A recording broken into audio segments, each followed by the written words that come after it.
Hey, what's up, y'all? This is Tony coming from the DMV area again. For those that don't know, it's DC, Maryland, and Virginia. For those new to the channel, definitely check out my other content. Like, comment, subscribe, share any videos that you find helpful. I created this channel for Nigerians in the diaspora interested in investing in Nigeria and empowering Nigerians worldwide, and just engaging with each other in an intellectual way. So I've been living in the US all my life. And as I've gotten to certain levels of consciousness, as far as my history on my culture, Yoruba culture, Nigeria culture, the making of Nigeria, and just interacting with other Nigerians, there were some points that I didn't find favorable and I feel are a detriment to the development of Nigeria. Now, I had to write them down, and I think we can hopefully you all can understand where I'm coming from. But yeah, there were 9 specific traits that I just did not like about Nigerians in the diaspora, how they thought, specifically in the US. I haven't been to the UK, so I don't know how you all are over there, but hopefully I get a chance to visit over there. So these are my 9 characteristics or traits that I do not like to see in my fellow brothers and sisters from Nigeria, and let's get into it. So I'll say the first thing in no particular order is the ignorance on a situation in Nigeria. So I remember it was about 2 years ago. It was Independence Day, and of course, at least here in the States, what we do, we all celebrate and we all partying and stuff like that. And what I was doing was I was watching videos on how Nigerians on the continent are actually celebrating Independence Day, and what I saw was just the complete opposite of the emotion that was displayed here. They weren't happy. They were tired of the system that they're living under. They're tired of the government. They're tired of their living conditions. And the Nigerians here, or us, I got to put myself in there because I was there at some point, we had no clue for the most part. When I found that out, I just couldn't do the parties. I couldn't really celebrate Nigerian independence like that, because it's like, what are you really celebrating? Nothing's improving. This dire situation seems to be declining. There's no honest investment back into Nigeria, into the young minds that are there, and it's just a whole all-around mess. So just when I talk with other Nigerians, just the lack of understanding on that situation, and then when you bring it up, they don't really care. I just didn't like it at all. Like, when you know better, you do better. And I just feel, if you know that your brothers and sisters are suffering, like, how can you then in turn come back and be all like, oh yeah, it's fun, it's party and stuff like that? It just didn't make sense to me. Let's say another one, the sense of writing off Nigeria as a failed country. So there was one interaction I had with someone where they pretty much, when they found out I was Nigerian, they was all excited. It was like, oh yeah, where you are? Yoruba? Oh good, yeah, me too.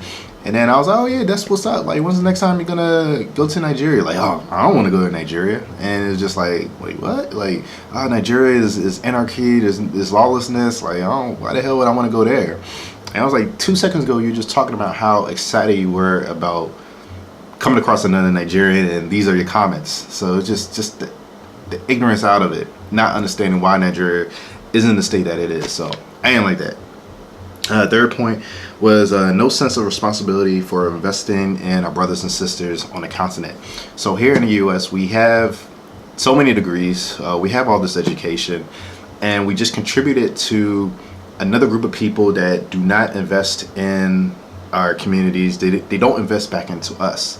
So we then complain and say, oh, okay, Nigerians need to do better. Well, shoot, we got the resources needed for them to do better. How come we're all not going over there in a systematic way and giving our ideas, giving our time to help our brothers and sisters, improve their situation?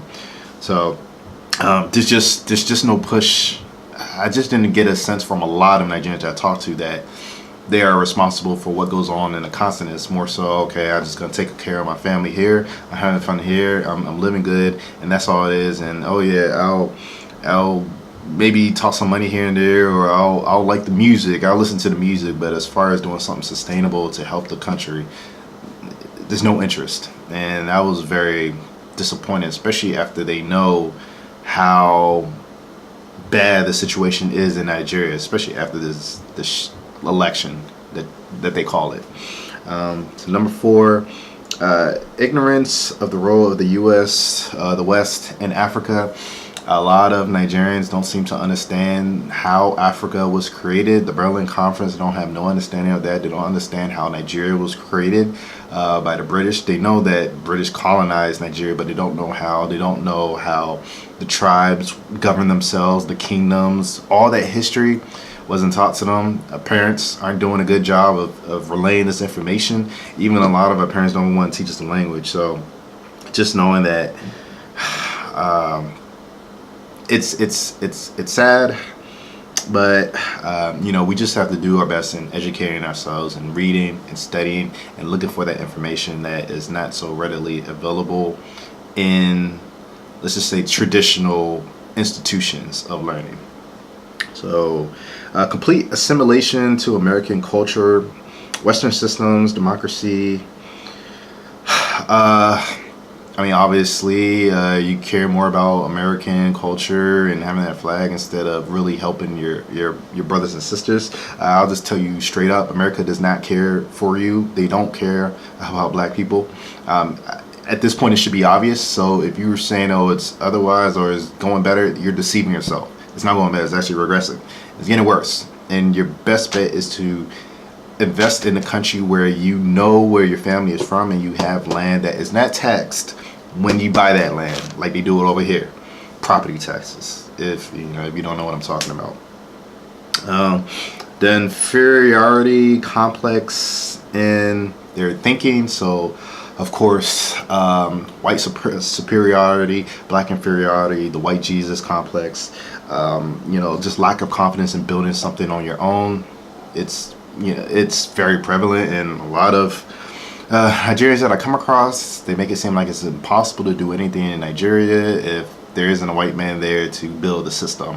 And I'm just like, you gotta do this shit for yourself. Like, we gotta do it on our own, and it ain't gonna happen if we don't do it. So you gotta change that thinking.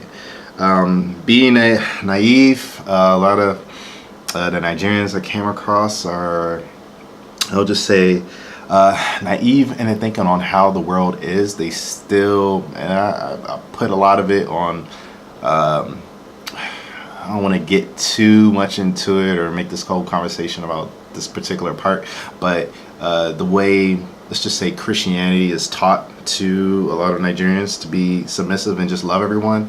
When you do your research, you realize that that's not what it's saying, and they come out with this whole mindset of we must all come together and we're brothers and sisters.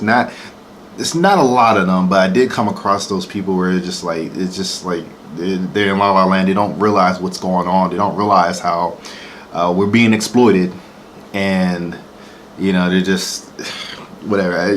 You understand what I'm talking about. The feeling superior over the Nigerians in the country. So that was one part that I feel, because of ignorance and thinking that Nigerians can't do any better because this is what they see.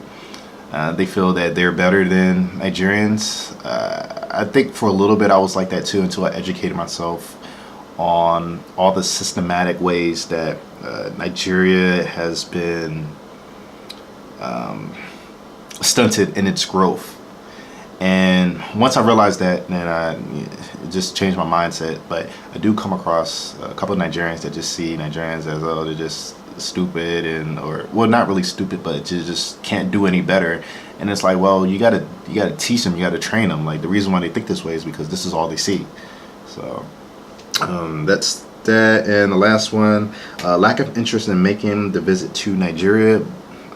So came across a lot of Nigerians that they don't want to go to Nigeria, but they will go to Europe, their former colonizer, and they'll go to Germany, they'll go to Australia, they'll go to the Bahamas, they'll go everywhere else but Nigeria. And it's just like, at the same time, you still want to criticize Nigeria. Well, how are you going to criticize Nigeria if you're not doing any part to give solutions or to go there and at least see what you can do? So I mean, to me, it's like, just miss me with that. Like, all right, you just go ahead and live your life. Like, I'm gonna continue to talk with other people that are trying to make a change, that are not afraid to make a change, and not afraid to take risks.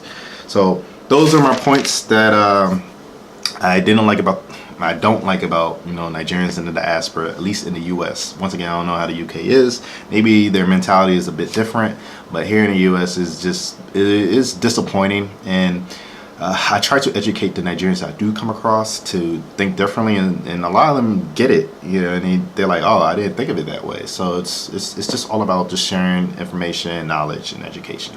If you like this video, definitely share it, comment. If you have different views or different points, or if you don't agree, then and just be respectful. Just go in the comment and just tell me why you disagree. If you feel I'm being harsh, if you agree, if you like the message, then share that, and let's just get the conversation going. So until next time.